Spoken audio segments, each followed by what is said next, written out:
Langkah Ujang semakin cepat menembus gelapnya jalan setapak menuju sumur tua. Napasnya memburu, tapi tekadnya sudah bulat.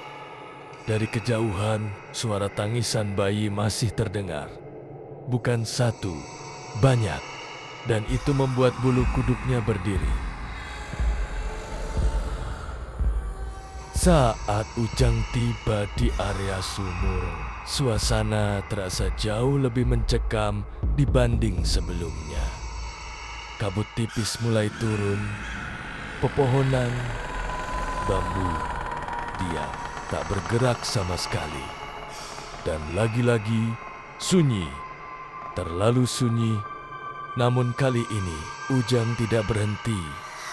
Ia langsung mendekat ke bibir sumur. Aroma melati langsung menyergap, lebih kuat, lebih menusuk, seolah berasal dari dalam kepalanya sendiri. Tangisan bayi itu kembali terdengar. Ujang menggenggam erat senter kecil di tangannya, lalu perlahan menyorot ke dalam sumur. Cahaya itu menembus kegelapan dan memperlihatkan sesuatu yang membuat napasnya tercekat. Di dalam ada beberapa bayi terbaring diam. Sebagian bergerak pelan, sebagian tidak. Ya Allah, ya Allah, bisik Ujang. Matanya mencari satu bayi yang masih hidup. Dan benar saja, di sudut dalam sumur terlihat satu bayi yang masih menangis pelan. Tubuhnya kecil, lemah, tapi masih hidup. Tanpa pikir panjang, Ujang mencari tali tua yang tergantung di dekat sumur bekas ember zaman dulu. Ia mengikatkannya ke batang pohon terdekat. Tangannya gemetar, tapi ia tetap melakukannya. Aing kudu turun, aku harus turun. Ia mulai menuruni sumur perlahan. Satu langkah, dua langkah. Dinding sumur Laisen penuh lumut, air dingin menetes dari atas. Dan semakin ia turun, suara tangisan itu semakin jelas. Namun tiba-tiba, tangisan berhenti, mendadak, sunyi. Ujang membeku di tengah turunan. Kenapa? Bisiknya. Lalu terdengar suara lain. Dekat, sangat dekat Ujang. Ujang langsung menoleh ke bawah. Gelap, tak terlihat apa-apa. Siapa? Suaranya bergetar. Ujang, suara itu kini terdengar di atas. Ujang refleks menoleh ke atas dan jantungnya serasa jatuh di bibir sumur. Berdiri sosok itu, kuntilanak.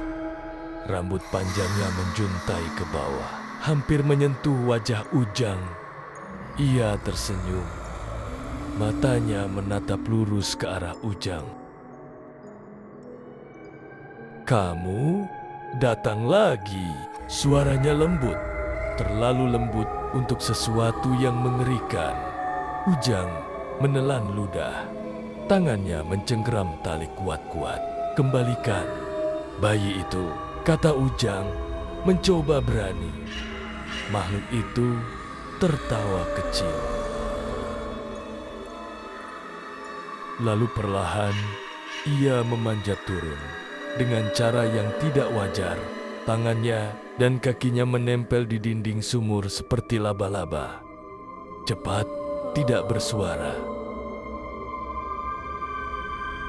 Ujang panik. Ia mencoba naik kembali. Tapi talinya bergerak sendiri, seolah ada yang menarik dari atas. Tali itu mengendur, lalu tiba-tiba putus. Ujang jatuh. Tubuhnya menghantam dasar sumur yang becek. Sakit menjalar ke seluruh tubuhnya. Senter di tangannya terlepas, berguling, tapi masih menyala redup. Dalam cahaya samar itu, Ujang melihat jelas bayi-bayi yang tadi ia lihat terbaring di sekelilingnya. Diam, mata mereka tertutup, kulit mereka pucat, dingin, dan satu bayi yang tadi menangis kini ada tepat di depannya, menatap Ujang.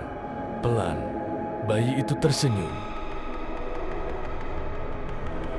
Tiba-tiba, kamu jadi penggantinya. Suara kuntilanak menggema dari atas.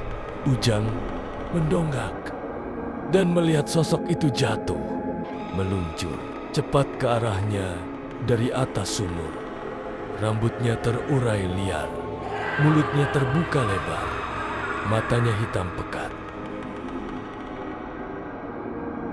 Ujang hanya bisa menutup mata, menunggu. Namun, tiba-tiba dari atas sumur terdengar suara lantang. Seseorang, Allahu Akbar, cahaya terang menyinari ke dalam sumur dan sesosok bayangan berdiri di atas Abah Rahmat. Kuntilanak itu berhenti tepat sebelum menyentuh Ujang.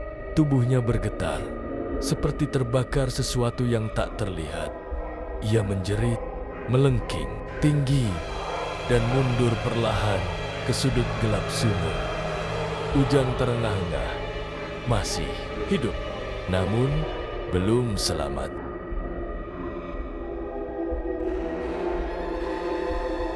Cahaya dari atas sumur menyorot tajam ke dalam kegelapan.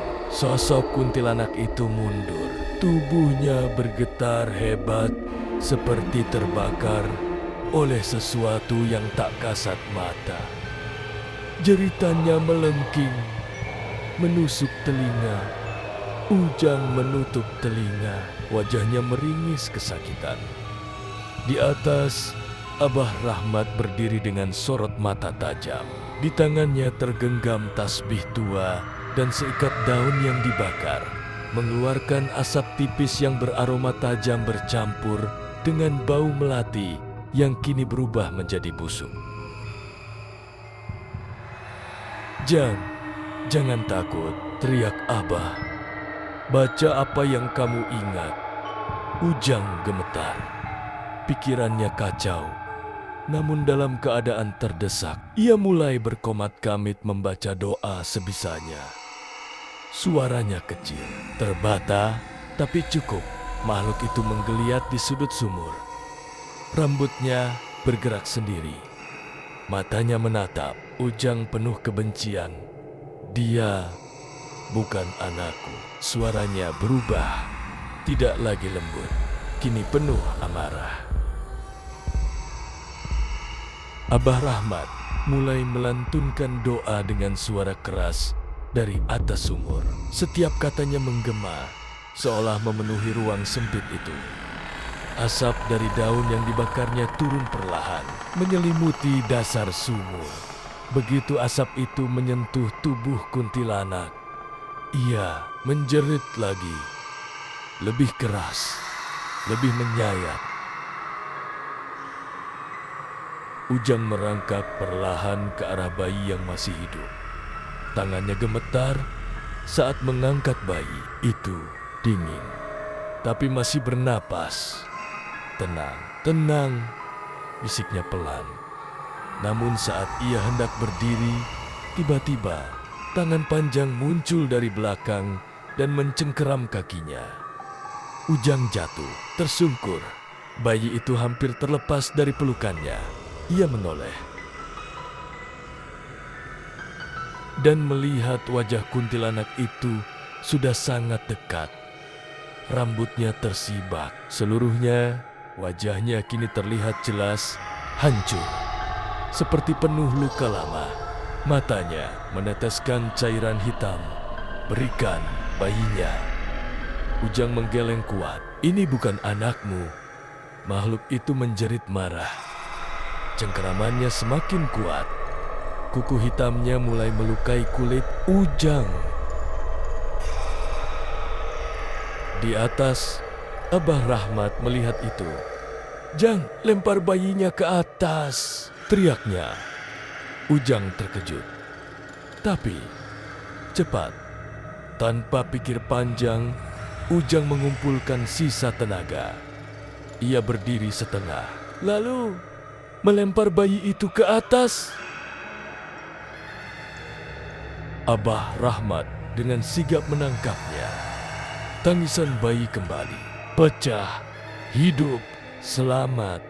Namun, begitu bayi itu lepas dari Ujang, makhluk itu berhenti, diam, lalu perlahan menoleh ke arah Ujang. Senyumnya kembali muncul, lebih lebar, lebih mengerikan. Kalau begitu, kamu saja. Tiba-tiba, ia menarik Ujang dengan kekuatan luar biasa. Ujang terseret ke dalam genangan air hitam. Di dasar sumur, air itu dingin, pekat, dan terasa seperti hidup. Menarik tubuhnya ke bawah, Ujang panik. Ia meronta. Namun semakin ia bergerak, semakin dalam ia tenggelam. Dan dalam air itu, ia melihat bayangan, wajah bayi, wajah perempuan, semuanya menatapnya, kosong. Di atas, Abah Rahmat segera mengambil sesuatu dari kantongnya. Sebuah botol kecil berisi air. Ia menuangkannya ke dalam sumur sambil berteriak keras.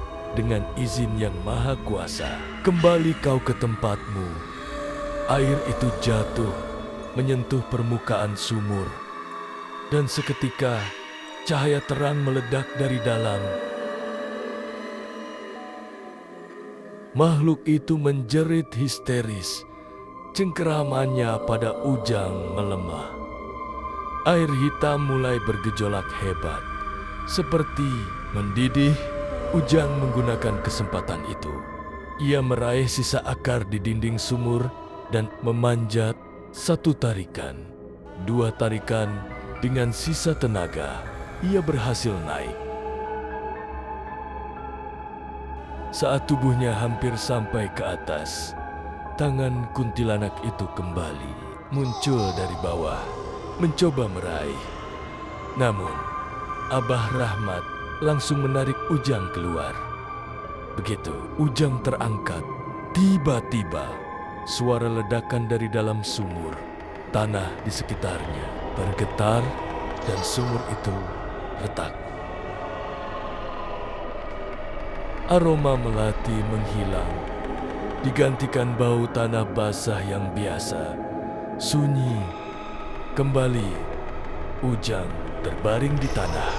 Napasnya tersengal, tubuhnya penuh luka. Namun, ia selamat. Abah Rahmat menatap sumur itu dengan wajah serius. Belum selesai, katanya pelan.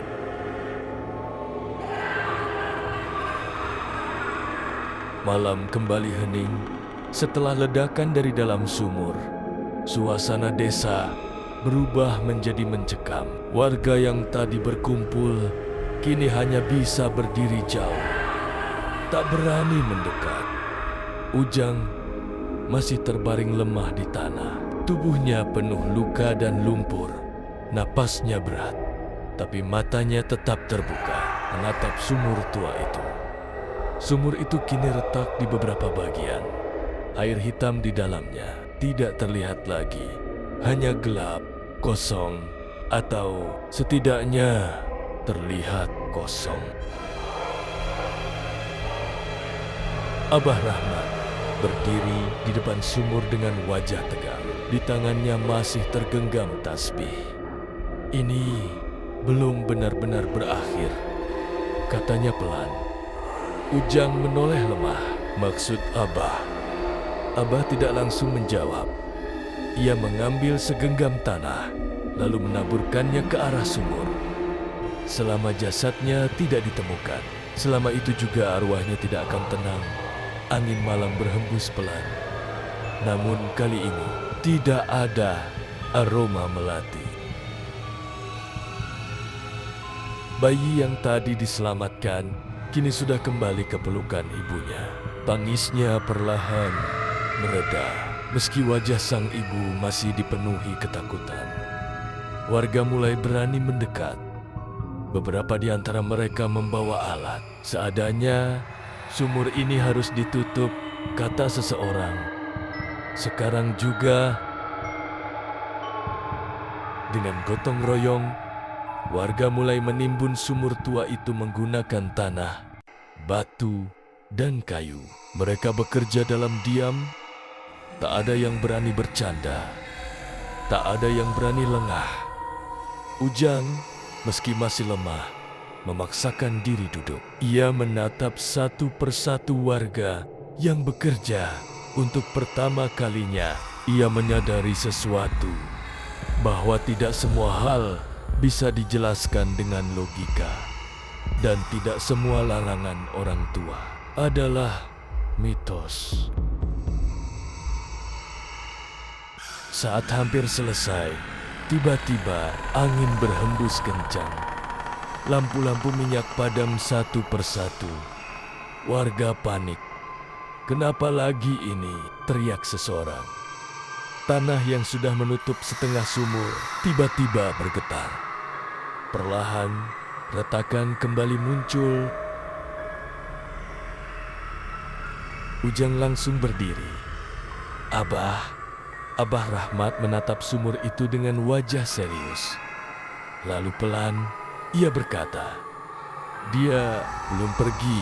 Dari dalam timbunan tanah terdengar suara pelan, lemah, namun jelas, tangisan bayi. Warga langsung mundur ketakutan. Beberapa ibu menjerit. Ujang membeku. "Tidak mungkin," bisiknya. Tanah di atas sumur bergerak. Sedikit demi sedikit, amblas ke dalam. Dan dari celah itu, muncul sesuatu. Rambut hitam panjang, basah. Hehe. Tawa itu kembali. Lebih pelan, lebih dalam, lebih dekat. Namun kali ini, Abah Rahmat melangkah maju dengan tegas. Ia mengambil segenggam garam dan menaburkannya ke arah sumur sambil membaca doa dengan suara lantang. Warga yang lain ikut mengikuti. Suara doa menggema di seluruh area. Semakin keras, semakin kuat. Makhluk itu mulai menjerit lagi.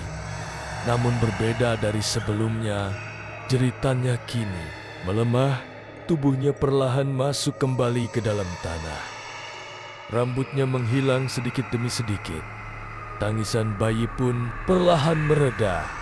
Dan akhirnya sunyi, benar-benar sunyi. Angin berhenti. Lampu kembali menyala. Dan sumur itu tidak bergerak lagi. Warga terdiam, tak ada yang berani bicara. Hanya suara napas lega yang terdengar di antara mereka. Ujang menatap sumur yang kini sudah tertutup penuh. "Udah selesai?" tanyanya pelan. Abah Rahmat menghela napas panjang. "Untuk sekarang, iya." Jawaban itu membuat Ujang sedikit tenang. Namun, tidak sepenuhnya. Beberapa hari berlalu, desa kembali normal. Tak ada lagi suara tangisan bayi, tak ada lagi aroma melati. Sumur tua itu kini sudah banner-banner tertutup, bahkan ditanami pohon kecil di atasnya. Warga mulai melupakan kejadian itu. Perlahan, namun pada malam Jumat berikutnya, seorang warga yang pulang larut malam melewati area itu. Ia berhenti sejenak karena mencium sesuatu. Aroma melati sangat samar. Ia menoleh ke arah bekas sumur. dan dalam gelap ia bersumpah melihat sosok perempuan berdiri di sana. Diam, rambut panjang menutupi wajahnya, menggendong sesuatu. Lalu perlahan sosok itu mengangkat kepalanya dan berbisik, masih kurang.